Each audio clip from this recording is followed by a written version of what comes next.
Hi everyone, time for another Tommy Emmanuel tutorial. Today we'll be taking a look at Angelina. Now, this is probably Tommy's most popular song, but even after 15 years, and I think it's been even longer since that song was released, even after 15 years, one of the first mails I got after I started doing these Tommy Emmanuel tutorials was right away, please can you make an Angelina tutorial video as well.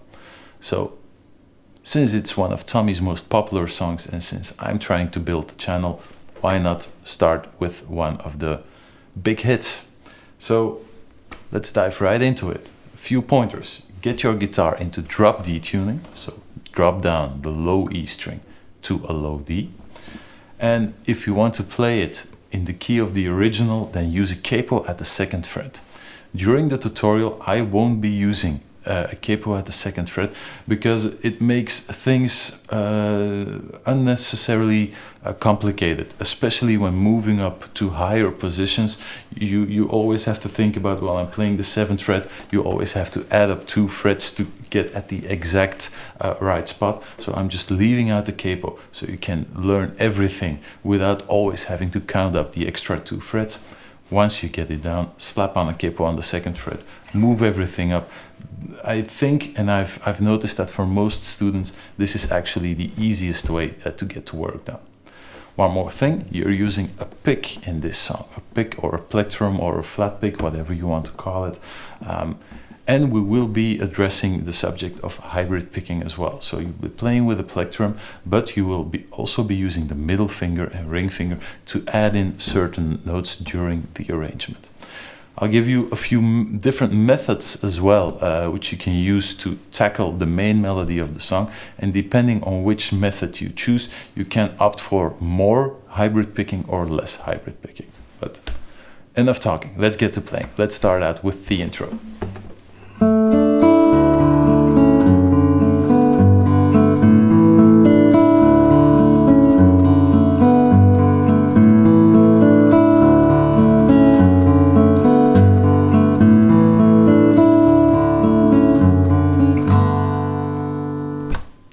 There you go. It's basically a 4-chord loop going from a D chord to a D major 7th with an F sharp in the bass, going to a G added 9th, and finally to a sus4 chord.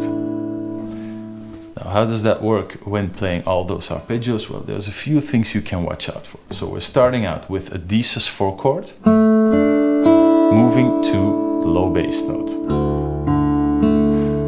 Now I learned to play this song starting out with this fingering, but it's actually more logical to start out with this fingering. You'll understand why in just a second. So start out with index finger and ring finger for the D sus4 chord. I'm explaining how I usually play it because I know this will pop up in the video quite a lot. So that's the explanation why I sometimes do it differently. But this is the fingering you want to go for.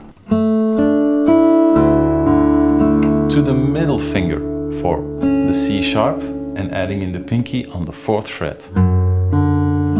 To releasing the middle finger for an open string and moving up the pinky to the 4th fret, to the 5th fret, sorry. So in total, D sus4, ring finger to middle finger for the melody note, pinky 4th fret, open B string, 5th fret on the low D string, and then going for the A sus4 chord. Really slowly.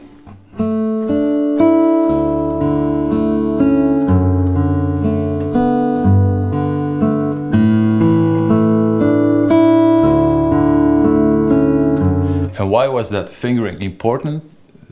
Exactly for this reason, you're always looping the same section. Now you're ending up on the A sus4 like this. And in that way, it's actually easier to go to a D chord like this, and that way you're ending back up on the index finger and the ring finger, and your fingering stays exactly the same throughout the whole intro. So first time, middle finger, and the same, middle finger,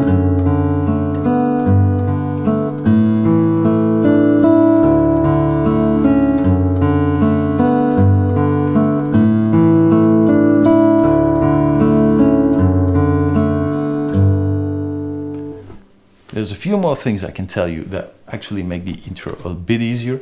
Don't use alternate picking. Don't go down, up, up with the plectrum. You're playing almost exclusively downstrokes as you're moving towards thinner strings. You're always using a downstroke. And then once you end up on the last note of each arpeggio, you're actually using an upstroke. And the upstroke will propel the pick in the direction of the bass string again.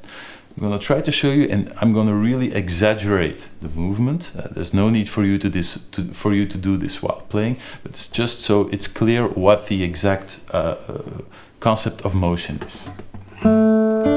Upstroke, and as you can see, you jump straight down to the bass note. Upstroke, up, up, up.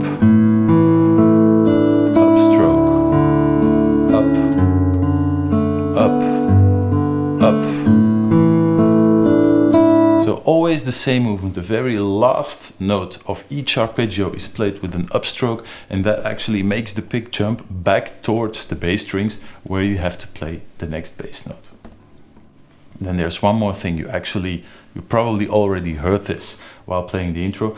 The timing of the A chord is a bit different from the rest. Every single chord is played on the beat. The A chord is pushed forward by 1/8 note. So if you count it out, 1, 2, 3, 4, 1, 2, 3, 4, 1, 2, 3, 4, 1, 2, 3, 4. So that A bass note lands in between the second and third beat. But other than that, you're good to go on the intro. Final thought, make sure that every single note in this part sustains for as long as possible. Bass note, top note, melody note, arpeggiating the chord in between, make sure everything flows and blends into one another, and make sure you don't cut anything short. The more you can let this part ring out, the nicer it sounds and the closer you'll get to the result Tommy gets. One more time, really slowly, and then we're off into the first melodic section.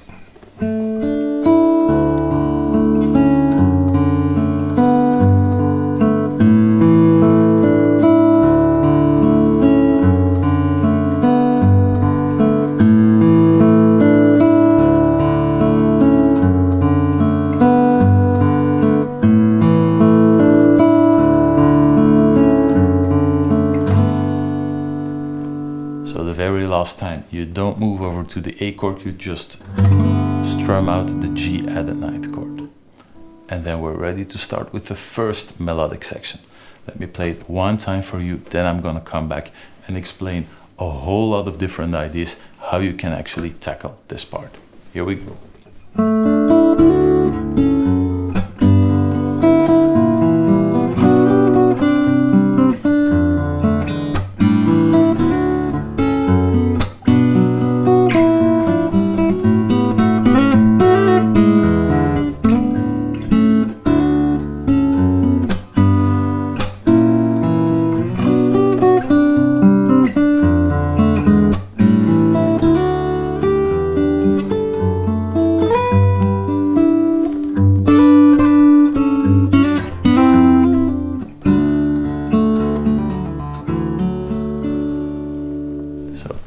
That's the famous Angelina melody. Now, there's a few different ways in which you can play this song. And if you watch Tommy play the song, he always plays it differently each and every time. I'm going to show you 3 different methods on which you can tackle the melody section. And after that, it's actually up to you to see how you use those 3 different methods. The first one will actually be the easiest one, and I'm going to use that one to explain the whole first melodic section. And then I'm going to come back and show you the 2 other variations you can use. In the first method, we will actually be using the pick for a lot of the parts we have to play, and we will only be adding in the hybrid picking, the middle finger and ring finger, when we need it. So here we go, D sus4, and that's the hybrid picking part. ring finger and middle finger on the B string and E string, and plucking both strings, hammering on to the 2nd fret to a full D chord, while playing the low D bass note with the pick. And then we're moving into the rest of the melodic section. To an F sharp minor chord, not the easiest chord, bar at the 2nd fret with the index finger, let's say up to the D string, then adding the pinky on the 5th fret on the high E string, ring finger on the 4th fret of the D string, and middle finger again at the 4th fret, but this time on the low E or D string, however you want to view it. The trick in this method is, in the original recording that was released on the album years and years ago, Tommy always plays the melody note out in front of the chord. So you're playing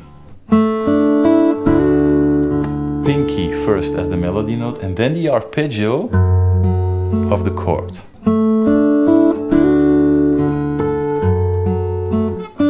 Going to the index finger. And what you will see, moving to the index finger might seem strange. You could just maybe use the middle finger or something else.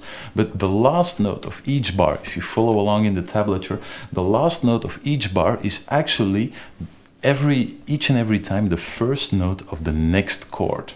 So we will actually be switching positions always at the end of the bar instead of the beginning of the next bar. So D chord to F sharp, moving the index finger to the 3rd fret on the B string, ring finger on the 5th fret of the low E string, to a G chord.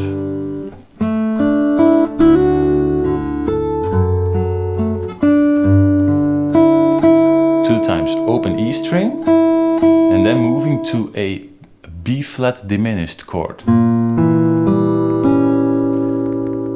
There's a few different ways in which you can approach this. For some reason or another, I always play this fingering like this, so index finger, ring finger, pinky.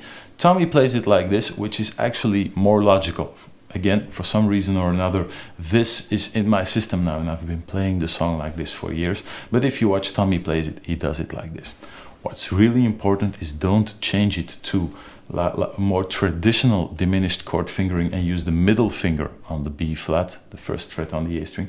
You really need the index finger on that note to easily transfer to the next chord. Up until that point,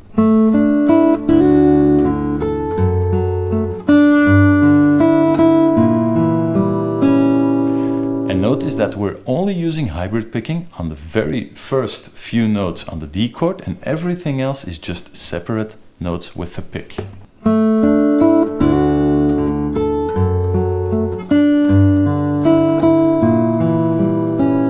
And I'm using the same method as in the intro, mostly downstrokes for the chords, except when I'm up on the high E string, then I will be using an upstroke to jump back towards the bass strings for the next bass note. Then moving over to a B minor chord with a sneaky little Tommy Emmanuel fan favorite of his. He uses this in, I think, Lewis and Clark as well. Middle finger at the 3rd fret. This is a regular B minor shape. And Tommy will be collapsing the middle finger onto the high E string for the 3rd fret, and then putting the finger upright again. Picking wise, you just strum down and play the top note separately. Some people can't do this. Some people really have difficulty clicking down that middle finger and putting it back upright. And this is very little to do with your level as a guitar player. My former guitar teacher was a great classical player, but he wasn't capable of doing this. So whenever he ran up against this type of fingering, he actually had to change something. If you find this impossible to do, then head for a B minor 7th voicing. That leaves the ring finger open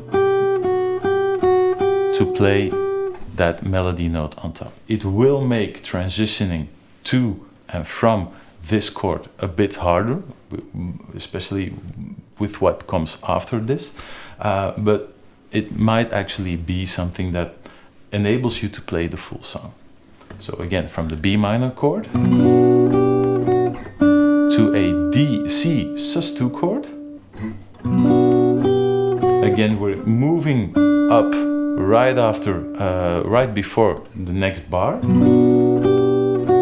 And again, you could see this, why should I be moving up this fingering? I'm already holding down this 3rd fret, the next melody note, but again, in the next bar, things will go wrong and you will have to release a certain chord, and that will ruin the overall effect. So move up for the 3rd fret, and then again, you again have to play this 3rd fret, but we will again be shifting away. Now it's on the bar at the 3rd fret, over to the pinky. So you're playing the same note 3 times. The D note, 3rd fret on the B string. But the first time you're playing it with the middle finger. The second time you're playing it with the index finger. And the third time you're playing it with the pinky. If you move over to this F 6th chord, so pinky, middle finger, 3rd fret on the low E string, index finger, 2nd fret on the G string.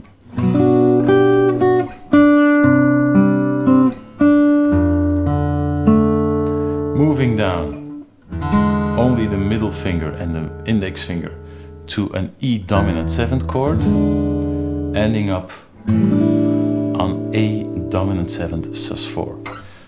There was a comment already in my little teaser about the upcoming tutorial. Somebody asked me, well, this C sus2 chord and the F 6th chord, well, how do they suddenly pop up? The whole song is in D major, and these 2 chords are actually borrowed out of D minor, a very closely related key to this song. So people interested in theory, that's where those 2 chords come from. C sus2 to F 6th are both derived from D minor.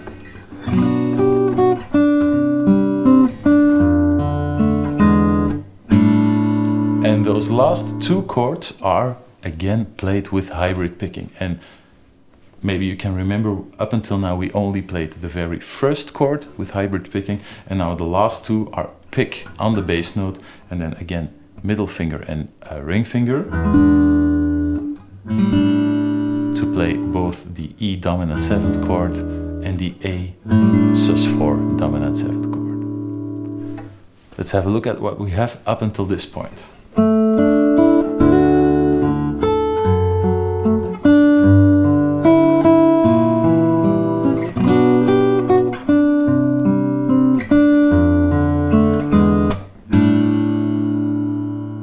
That doesn't sound too bad, does it? And most of it is actually played with pick only.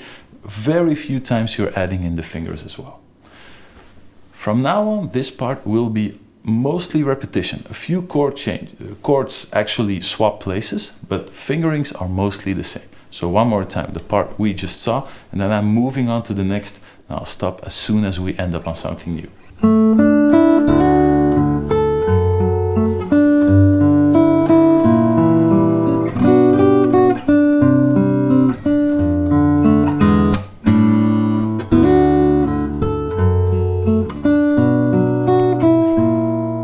What happened there? Same melody note, but the second time around we're not moving to a G chord, but we're moving to a B minor chord in between.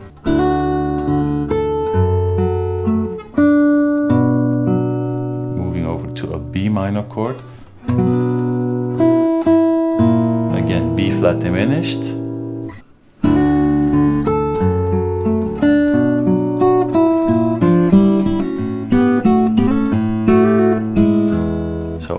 Last section is something very typical for Tommy Emmanuel, a melody in 6th, a very sweet sound. Fingerings aren't that difficult, so you're starting out with a little bar at the 2nd fret, sliding up to the 5th fret, hammering and pulling off to the same bar chord, ending up in open position on that very same E dominant 7th voicing we already saw in the first part of the chorus.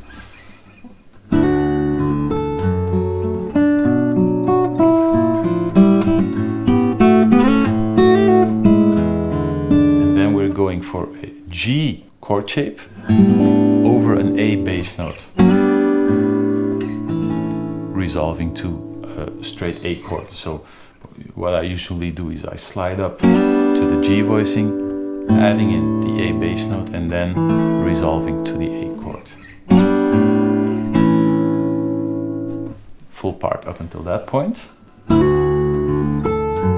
To B minor, melody in 6th,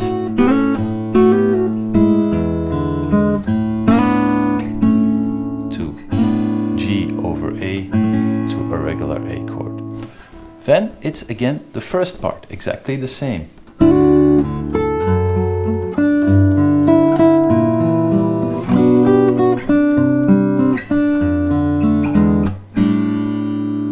And then it's on to the next section. We already know this chord, we played it 3 times already. Then adding in the pinky, ring finger stays where it is, and the middle finger at the 2nd fret for an E minor 7th chord. Moving up this exact same chord shape, 2 frets, and adding in the index finger at the 2nd fret.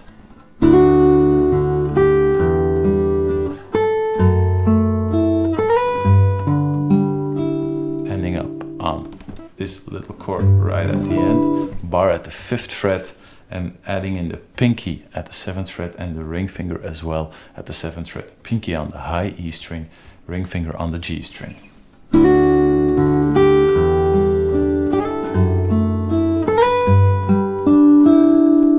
This is actually, forgot to mention it, a G 6th chord, a G with an added 6th. Then moving with the pinky to the 8th fret and sliding down right away, removing the pinky altogether, and then hammering on with the pinky 7th fret on the B string. The whole melody section, really slowly.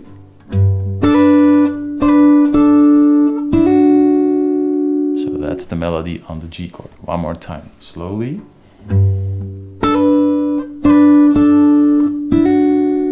And then we'll be moving everything down 2 frets. And this is rhythmically, this is a bit trickier, so pay close attention. Removing the pinky and hammering on, again, right away, exactly the same move you did up here, but only now 2 frets down. And right after that, you play the bass note. And then, again, something that Tommy Emmanuel does a lot is a very, very quick slide up and down with the pinky and a pull-off. This is the hard version. Tommy himself actually also plays this quite a few times. Going to what sort of looks like a G chord, but keep in mind we're on a drop D tuning here. To this chord shape, middle finger 4th fret on the G string and playing the 3rd fret on the B string using the bar. Ending up on a D chord. So one more time, really slowly, that melodic section.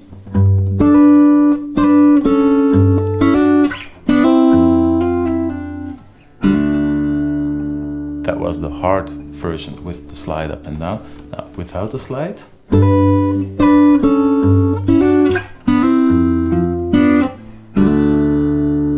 And then often he plays this fill. Down this D power chord, pulling off the G string to an open string, so 2nd fret to an open G string, moving to the D string, 4th fret with the ring finger, pulling off to the 2nd fret, index finger, pulling off to an open string.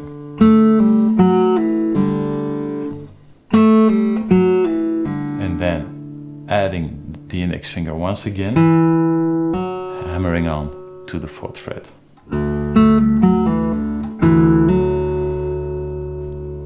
Really slowly, that full last section.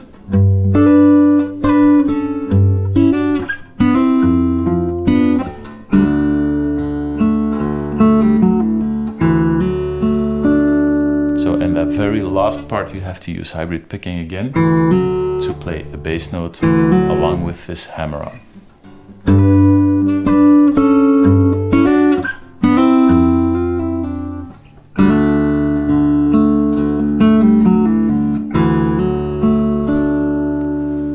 Those last 4 bars are the hardest part of the whole first melodic section.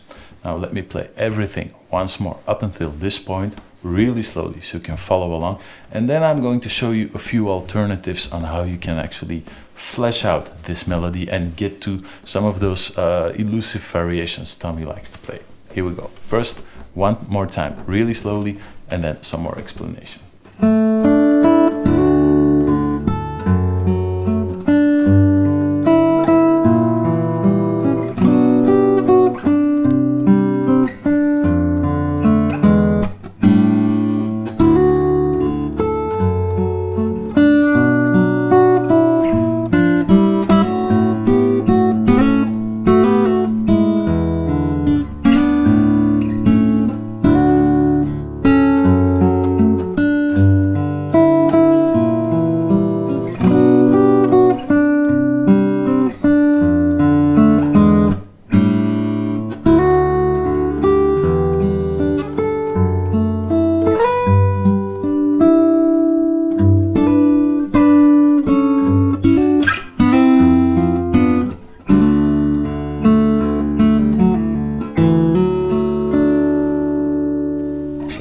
That's the whole first melodic section.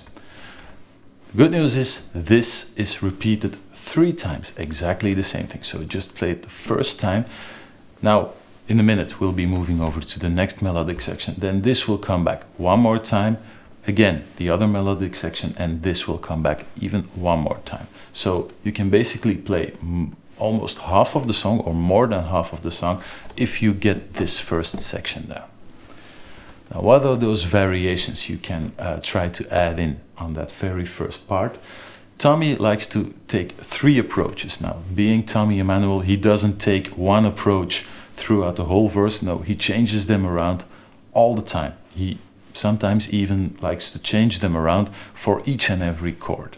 So what you saw now is the simplest version, using mostly the pick without any extra techniques.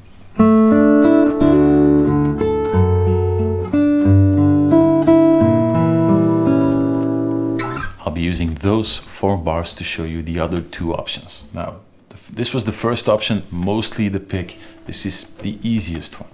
The second option is a bit trickier to play, and you will be using a lot more hybrid picking. What you're going to be doing is instead of playing that very first melody note at the end of each bar by itself, you're going to play a little chord underneath that and then add in the rest of the arpeggio right away. You will also be adding in a lot of percussive taps on the guitar. It sounds a bit like this.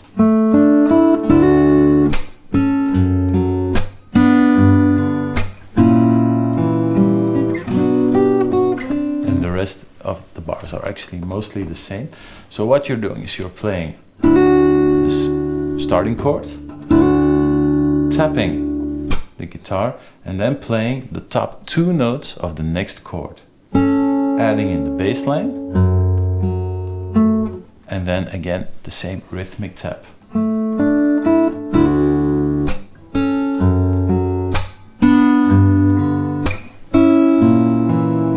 And you can do that for each and every chord.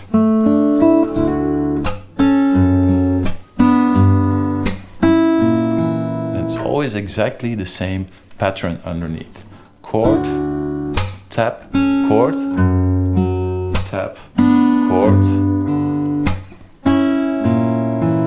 And it's basically always the same thing.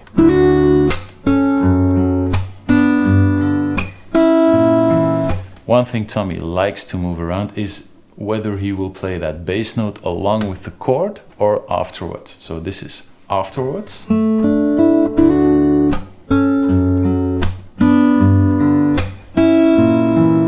And this is along with the chord.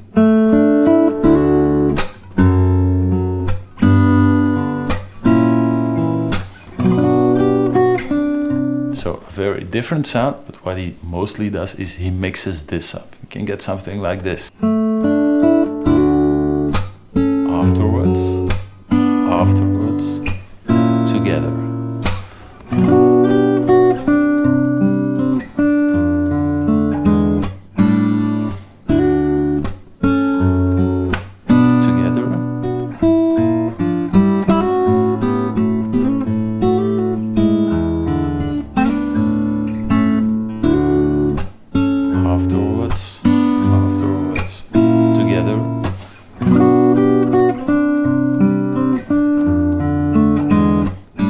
As you can see, most of the variations is always in the first few bars, and then the section on the B minor chord and the C sus4 chord, most of the time they are unchanged.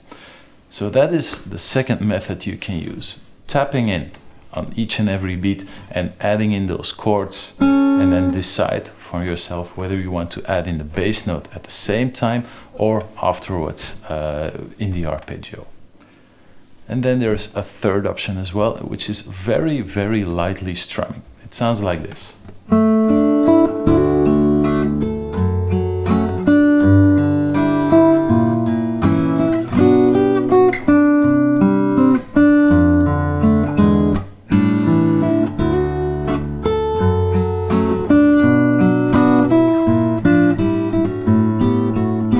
And so on and so on. So what Tommy does is very lightly grazing across the strings to give this sort of strumming rhythmic sensation going. I don't really use this that much. I saw it in one of his most recent videos of Angelina. That's why I wanted to include it. But it's always, and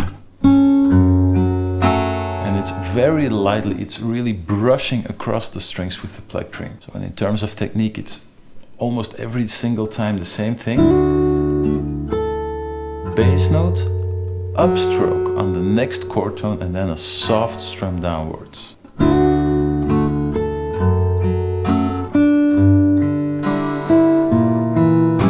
So always bass note, upstroke, soft strum, bass note, upstroke, soft strum, bass note, up, soft strum. A bit more up to tempo sounds like this.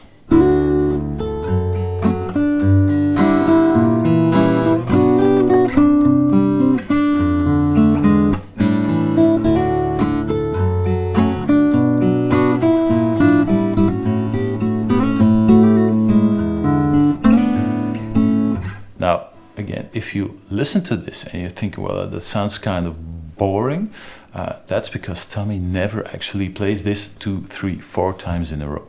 Let me give you a small example of what it would sound like if you mix up those 3 methods going all together, and that's when you start hearing all those variations that Tommy likes to play when he plays this song live. You get something like this.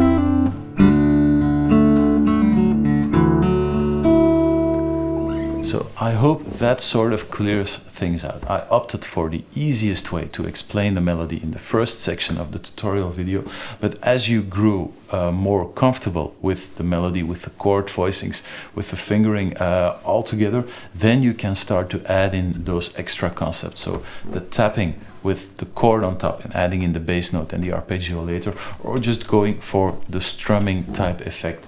Whatever takes your fancy, just add it in. Whatever you don't like or whatever feels too difficult at this point, leave it out. Come back later when you think you got a better chance at working this in. That's the first section. On to the next section. This is a bit more straightforward. A few difficult chord fingerings in there, but nothing too prone to a lot of variations as the first part. Here we go. Let me play it one time for you.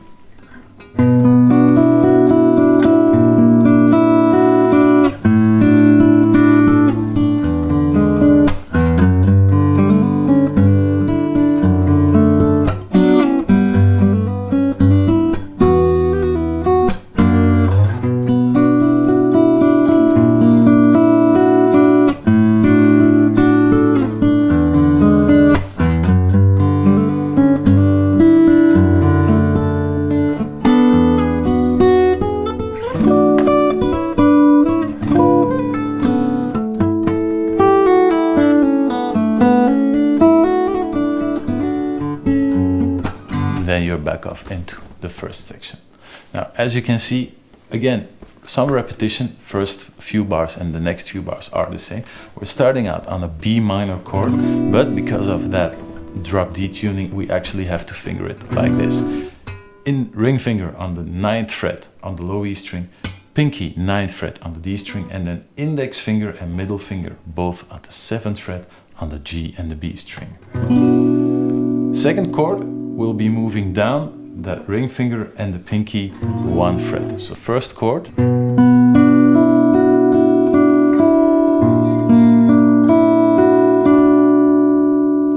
That last voicing might be a bit strange in the beginning because you're playing the open E string and then moving to the B string, and the B string actually sounds higher than the E string.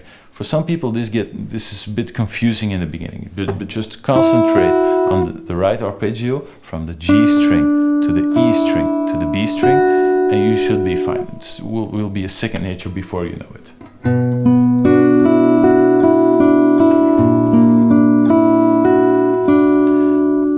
We are gonna keep playing these two notes, but we're gonna swap over to the pinky and the ring finger. Down to a familiar E dominant 7th chord. So again, from the beginning. Swapping out the fingering. Sliding down. Again, swapping out the finger. We're moving from this chord voicing, taking over with the index finger. So the middle finger is down here, taking over with the index finger.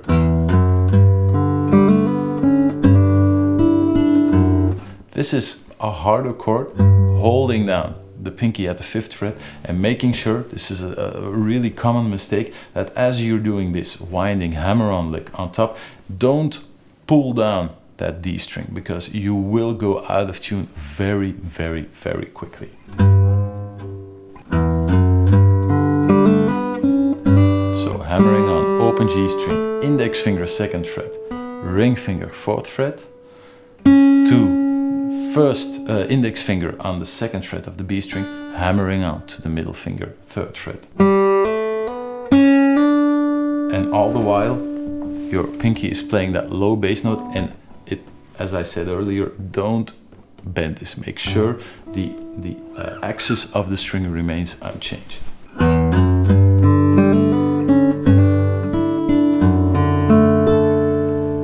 D over F sharp, pinky on the high A note 5th fret on the E string, middle finger, index finger for the rest of the chord, and adding in the ring finger on the G sharp bass note.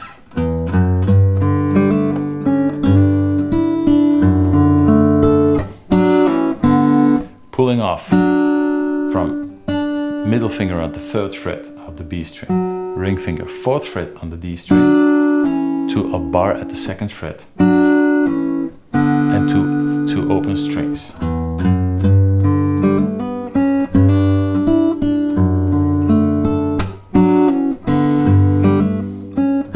Exactly the same fill. E minor chord. Hammering on, pulling off yet again, all on the top E string, and at the end hammering on again. I'm actually playing the last note, it's not a hammer on.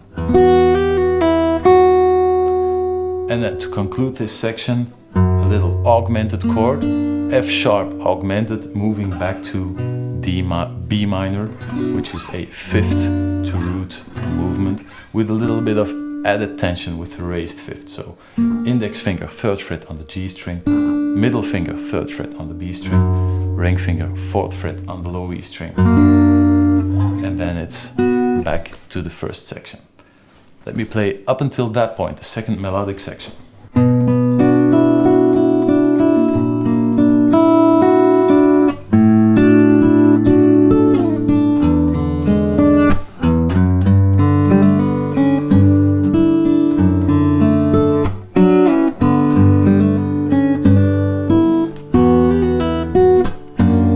Once you're done with that, the next section is almost completely repetition, except for the very last part.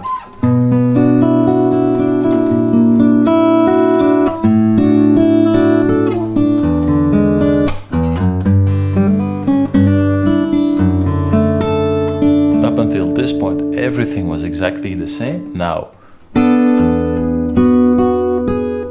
moving to an E dominant 7th or an E sus4 chord in the beginning. All movement only in the pinky, bar across the 2nd fret. To a bar at the 7th fret, adding in the pinky on the 10th fret. We know this movement from the first melodic section.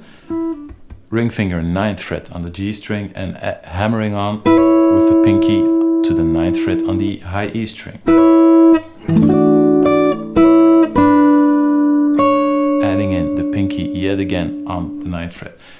Make sure you get this, so bar at the 7th fret, adding in the ring finger on the 9th fret, and then right away that ring finger is gone again, adding in the 9th fret again at the end of the melody.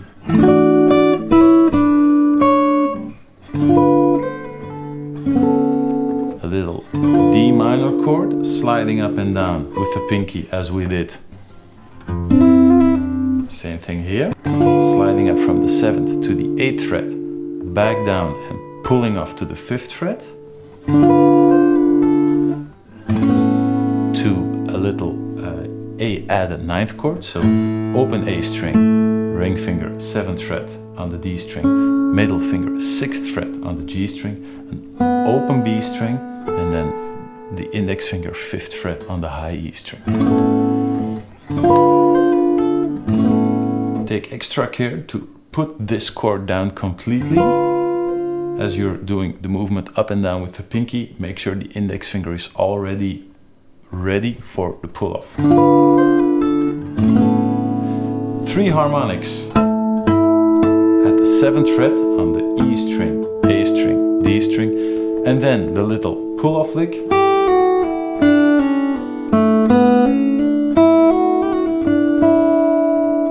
Let's have a look at that hammer-on and pull-off section. So, pulling off middle finger to the index finger, all on the high E string, 3rd fret, 2nd fret, open string, same thing on the B string, 3rd fret, 2nd fret, open string, ending up on the A note, 2nd fret index finger on the G string, and then back up with the exact same notes, but with hammer-ons this time.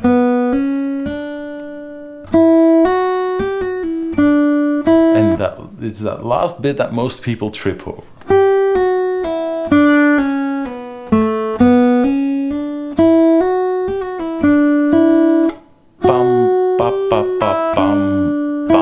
Try to get that rhythm really down using the hammer-ons and pull-offs, and this is the trick to making this little part flow.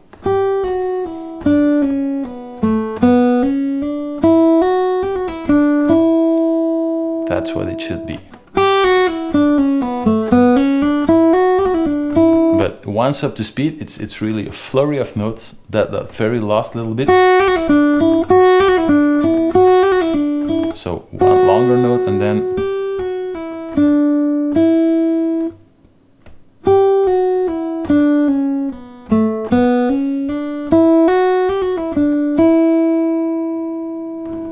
and now for something else. Tommy actually, or seemingly doesn't stop working on these songs, because this is exactly what he played. I saw him do it live. This is exactly what he played for years and years. And in recent videos, I actually saw that he changed something and played it a little bit differently. He specifically changed the intro bit of that pull-off part. So what he plays now is on the G string, 12th fret, pulling off to the 11th fret, and then playing an open E string. And then doing the exact same thing on the 7th fret and playing an open B string.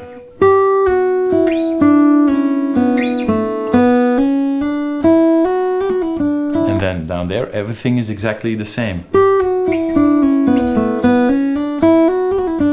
This is actually what he's playing now, so I was really surprised to see that really iconic lick, to see that changed, but this is what he does now. So the original version, and what he plays now,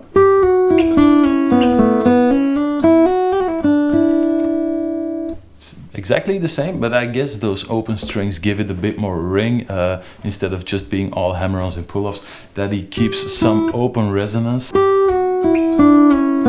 And I'm guessing that's what he's going for at that point. But whatever way you choose, it sounds fine. Just make sure you watch out for that very last to get that down. One more time, the second melodic section, and you're nearly done with this song.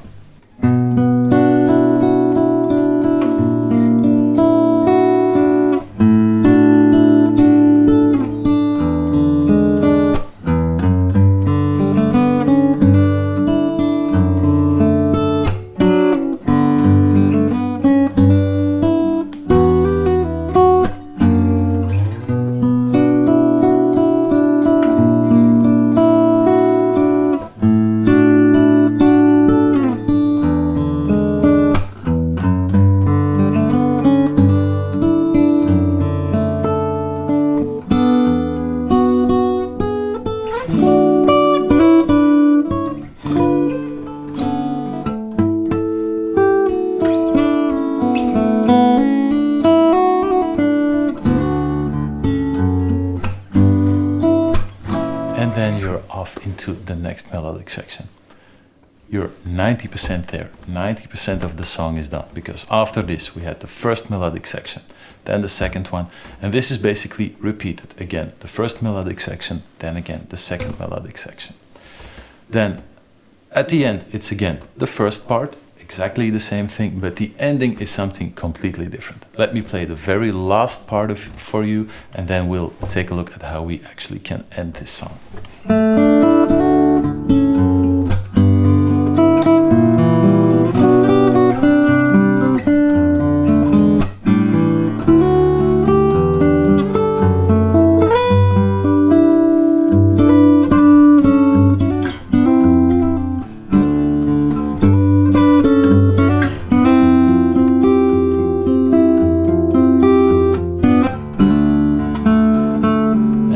Into the ending section. Now let me show you what I just did. So we're playing the very last section.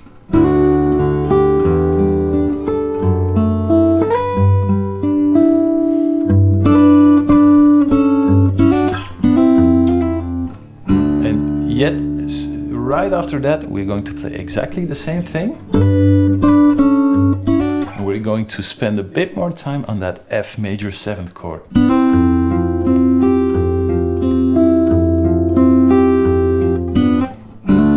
Ending up on a D chord. One more time in full.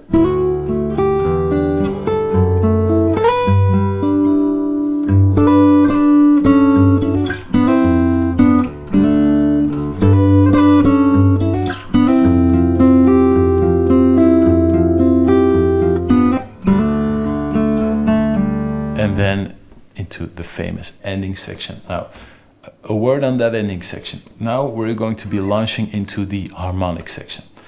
This takes a good guitar. You have to play a natural harmonic on the 4th fret. And when I learned this song for the first time, I had a really crappy guitar, and whatever I tried to do, I just couldn't get that harmonic on the 4th fret to ring out. So what did I do? I just ended the song by playing the intro again.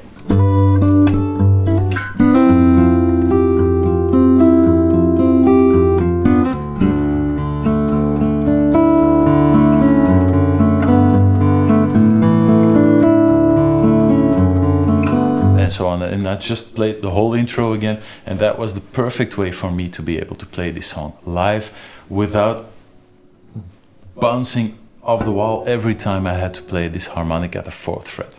Now for the tutorial I actually learned the outro properly with a good guitar this time, and this is how it goes.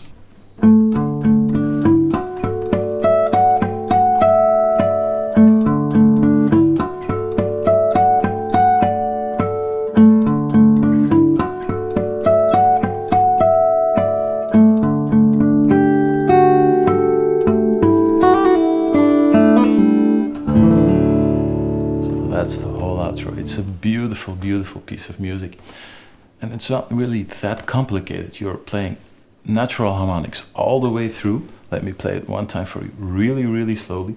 And the main focus is getting that harmonic at the 4th fret to ring out. Now, I realize that sometimes I even miss this while playing it through, but the key to making this sound good is don't pick harder to get this harmonic going, because all you're ending up with is more string noise, is more pick noise. The key to this is actually picking softly, but picking a bit closer to the bridge. In the teaser I published, I tried a different camera angle to make this clear that I was moving backward, and in the process I just made it less clear, because it's nearly impossible to see in that camera angle where I'm picking. But you might notice that if you're playing this harmonic on the 4th fret, as you're moving backward, it's actually getting clearer, and I'm using as little force on the pick as I can. Really pick close to the bridge.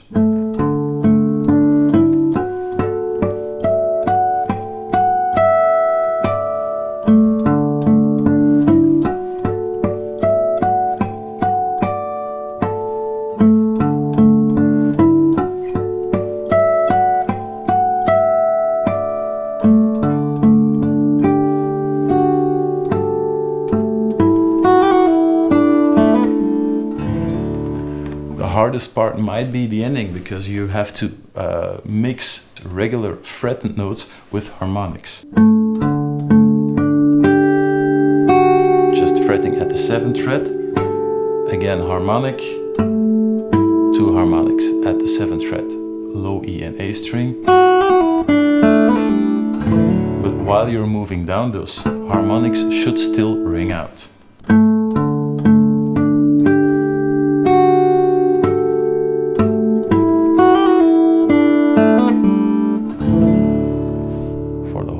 So position is everything, so keep the fingers nice and wide, play the harmonics at the 12th fret with the pinky, play the harmonics at the 7th fret with the index fingers.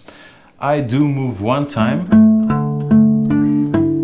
with the pinky to the 7th fret only to have easier access to the harmonic at the 4th fret with the index finger. But it's really important in this part that you give your hand a steady position to work out with. Don't go jumping around all the time. Make sure that if you head up to this 5th fret, that's the only position shift you're going to make.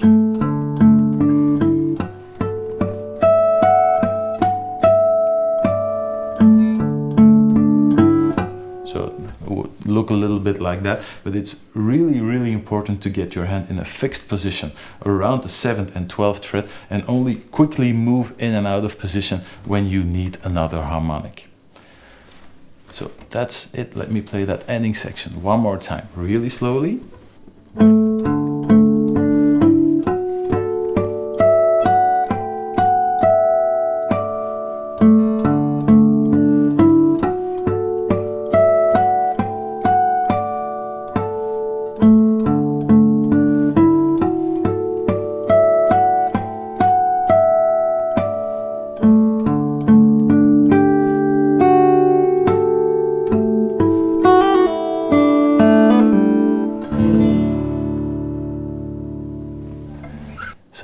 go. That's all I can tell you about Angelina up until this point. I hope you have fun with the tune. This was an incredibly hard tutorial to make because the nature of the song is so delicate, so precious that it's easy to mess this one up, especially when playing things really slowly. Let me know in the comments if you got all the way to the ending, and if you have any requests, then keep them coming. Have fun with this one and see you next time. Bye bye.